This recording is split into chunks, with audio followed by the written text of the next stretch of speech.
Airway assessment is the first step. If the patient is talking, the airway is likely intact. Provide oxygen and airway positioning appropriate to the injury. Use jaw thrust if spinal injury is suspected. Suction as needed. Use nasopharyngeal or oropharyngeal airways for patients with decreased consciousness.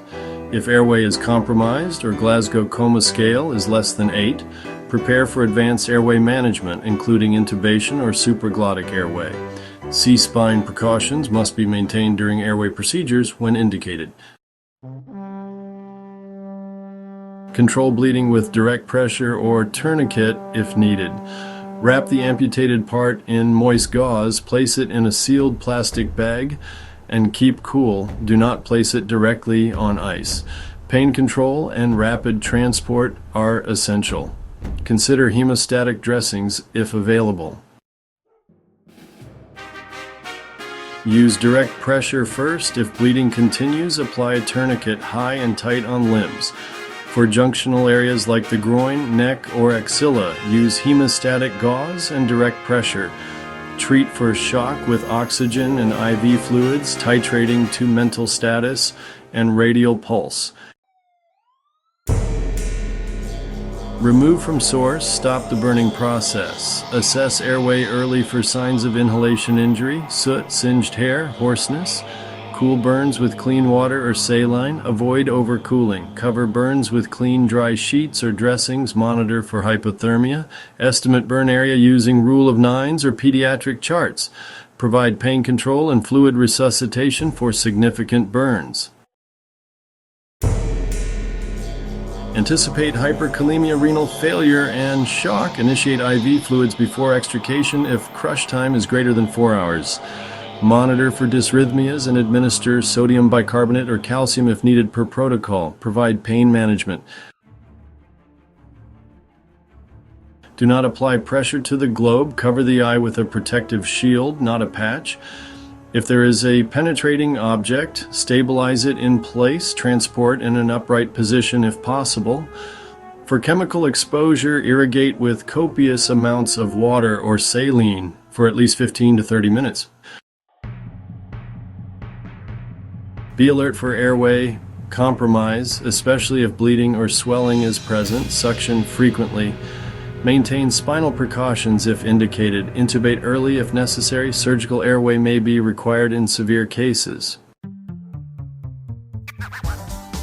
Ensure adequate oxygenation and perfusion to prevent secondary injury. Avoid hypoxia and hypotension. Target systolic blood pressure greater than or equal to 90 millimeters of mercury and SpO2 greater than or equal to 94%. Elevate the head 30 degrees if not contraindicated.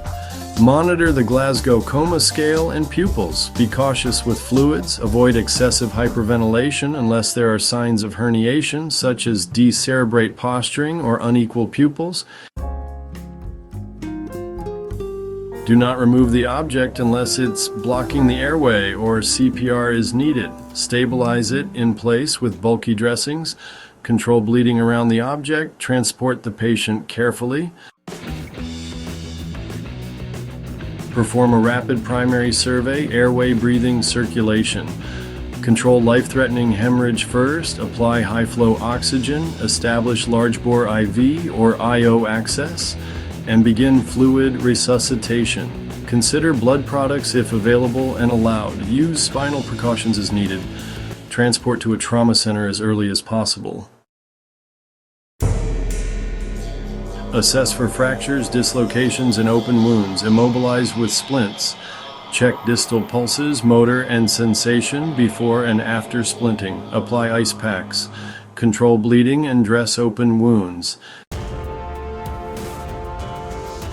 Apply cervical collar and immobilize spine if high-risk mechanism or neurosymptoms. Perform neurologic assessments regularly. Do not delay transport for full immobilization. Remove helmet only if airway or assessment is compromised.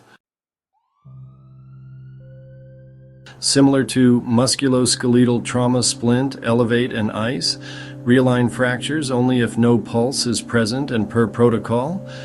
Pain control is important for both patient comfort and neurovascular assessments.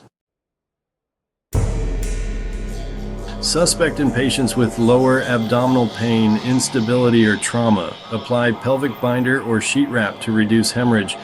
Avoid excessive movement of pelvis. Support hemodynamics with fluids, but avoid over-resuscitation.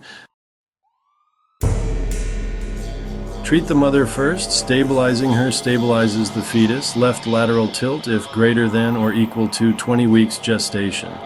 Monitor fetal heart tones if available. Be alert for abruption or uterine rupture. Consider airway edema and altered anatomy during intubation. Replace rigid boards with vacuum mattresses or padding. Use clinical judgment. Not all trauma requires full immobilization. Apply C-collar and transport with minimal movement. Encourage self-extrication if appropriate. Prioritize airway, ventilation, and hemorrhage control. Begin chest compressions only after reversible causes are addressed, like tension pneumothorax or hypovolemia. Consider bilateral needle decompression if chest trauma is suspected. Transport to a trauma center quickly unless the patient meets criteria for termination of resuscitation. Use non-opioid options when possible: ketamine, acetaminophen, and NSAIDs. If needed, administer opioids such as fentanyl or morphine, titrated to effect. Monitor respiratory status and blood pressure during and after administration.